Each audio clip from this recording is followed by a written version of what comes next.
we begin first up with a news break coming in on the rift in Indy bloc. It's the Samajwadi Party that has snubbed the Congress again. In fact, a sharp attack that's coming in from Samajwadi Party leader IP Singh, who has called Rahul Gandhi a 55-year-old child who is incapable of leading the opposition bloc.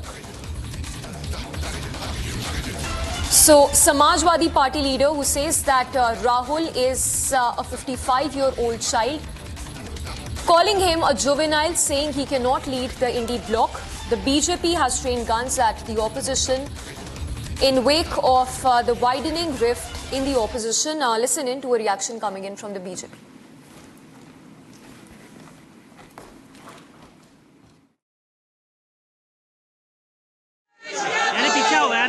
Trinamool Congress के बाद अब Samajwadi party भी उसी राह पर चल पड़ी है।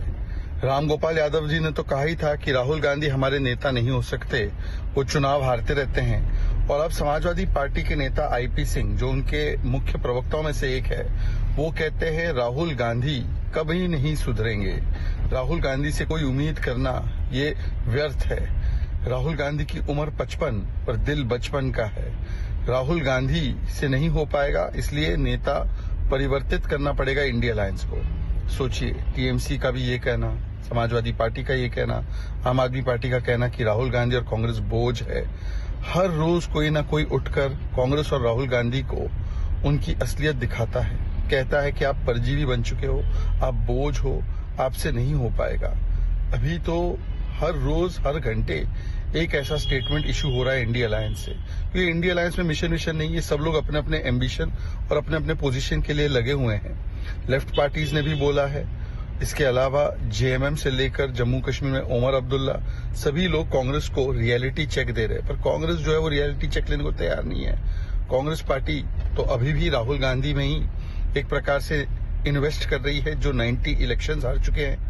तो राहुल गांधी के खिलाफ लगातार जो अविश्वास प्रस्ताव पारित हो रहा है, इसमें एक नया अविश्वास प्रस्ताव आज जुड़ चुका है। जनता ने 90 बार नकारा, अब एलाइज नकार रहे हैं हर घंटे।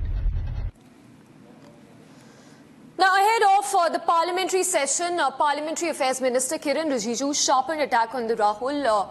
The leader of opposition on the Rahul Soros link, he says that the parliamentarians must stand united against those who work against the interests of the country. So once again, BJP questioning Rahul Gandhi's link with George Soros, who is known to have been working against the country. Listen in to that statement coming in from Kiran Rijiju.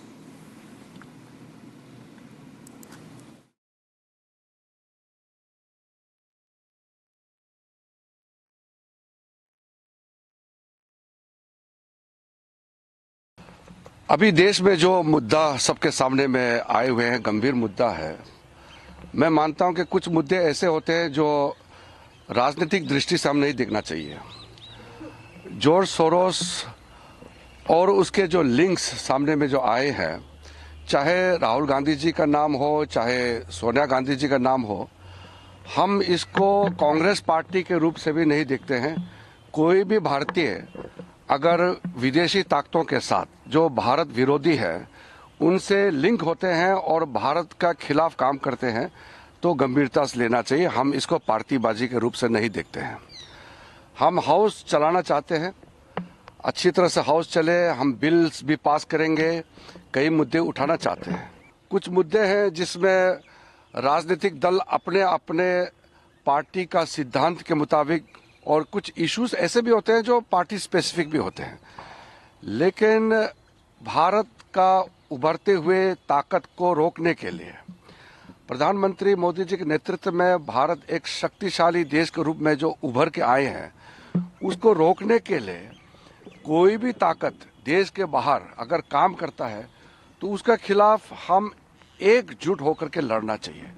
इसलिए Congress party के जितने नेता हैं, जितने कार्यकर्ता हैं, सबको भी मैं कहना चाहता हूं, अगर उनके पार्टी के भी, कांग्रेस पार्टी के भी कोई भी नेता क्यों ना हो, अगर भारत के खिलाफ लड़ते हैं, ऐसा ताकतों के साथ पाए जाते हैं, लिंक होते हैं, तो उस पर एकजुट होकर के आवाज उठाना चाहिए।